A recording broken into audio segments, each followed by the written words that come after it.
Salve carissimi placentati, benvenuti in questa nuova rubrica del canale, in cui vi parlerò un po' di libri di divulgazione scientifica, principalmente di biologia, ma non solo.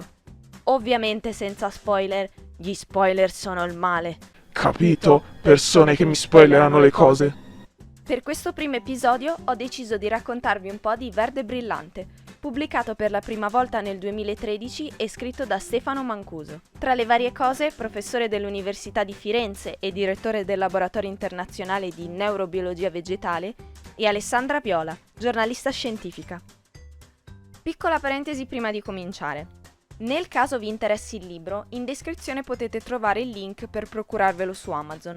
È un link di affiliazione, cioè se comprate il libro da qui per voi non c'è nessun costo aggiuntivo, ma costringerete un colosso mondiale a dare un piccolo contributo al canale. Detto questo, vi do un consiglio. Se avete la possibilità di procurarvi il libro in biblioteca, fatelo! Non si può essere certi che un libro ci piaccia tanto da volerlo nella nostra libreria prima di averlo letto. Quindi può essere una buona idea prenderlo in prestito ed eventualmente, se vi è piaciuto e vorreste una vostra copia, comprarlo, magari usando il link qua sotto. È anche vero che non è sempre facile trovare libri di divulgazione scientifica in biblioteca, ma fossi in voi ci proverei. Evviva le biblioteche! Bene, ora che ho finito di remarmi contro, cominciamo. Come suggeriscono già il sottotitolo e la copertina, questo libro parla di piante, in particolare parla di cose che le piante fanno che risultano sorprendenti per le persone che di piante non sanno molto o che le reputano esseri apatici. In questo caso, se non lo avete ancora visto, vi lascio qua sopra in descrizione il video in cui parlo di cose interessanti che le piante fanno.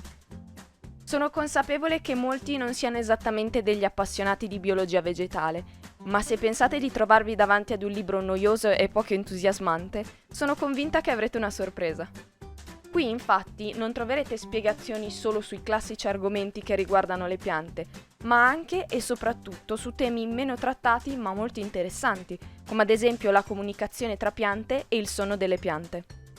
Oltre ad essere una lettura relativamente breve per essere un libro di divulgazione con le sue 140 pagine, è scritto in maniera abbastanza scorrevole, per cui anche chi non è un lettore accanito può riuscire a finirlo senza forzarsi troppo. Peraltro, oltre ad essere suddiviso in capitoli a seconda dell'argomento, vi è anche una divisione in paragrafi all'interno dei capitoli. Quindi davvero, se non siete persone a cui piace leggere a lungo, non abbiate paura. Troverete un sacco di buoni punti in cui fermarsi e mettere un bel segnalibro. Peraltro, disseminati in tutto il libro troverete aneddoti storici che a mio parere contribuiscono a rendere la lettura più piacevole. Altra cosa degna di nota è l'organizzazione della bibliografia. Se vi è mai capitato di leggere un libro di divulgazione scientifica, probabilmente avrete notato che è presente una bibliografia, cioè un elenco di articoli e libri che fanno da fonte al contenuto del libro. Questa sezione è una parte molto interessante perché può essere un buon punto di partenza per approfondire un argomento che ci è interessato particolarmente. Purtroppo però non è sempre chiara e ben organizzata, quindi può rendere il lavoro di ricerca di articoli e libri un po' macchinoso. In questo caso invece ho trovato l'organizzazione della bibliografia molto fruibile, anche da chi non ne ha mai fatto uso. Infatti, alla fine di ogni capitolo si trova una breve bibliografia relativa al capitolo stesso, alle volte con delle piccole indicazioni da parte degli autori, quindi è abbastanza semplice individuare la fonte che ci interessa per poi procurarcela. Questo è possibile anche per il fatto che, come detto prima, è un libro abbastanza breve, oltre che alla portata di tutti, quindi non estremamente approfondito come potrebbe essere invece un manuale per botanici. Per questo motivo lo consiglio soprattutto a chi di piante non si interessa un granché ma vorrebbe cominciare a farlo, ma anche a chi di piante è interessato ma non ha mai avuto modo di approfondire troppo l'argomento. Diciamo che è un buon punto di partenza per poi passare a letture più complete e o impegnative. Bene, che dire, spero che questo video vi sia piaciuto.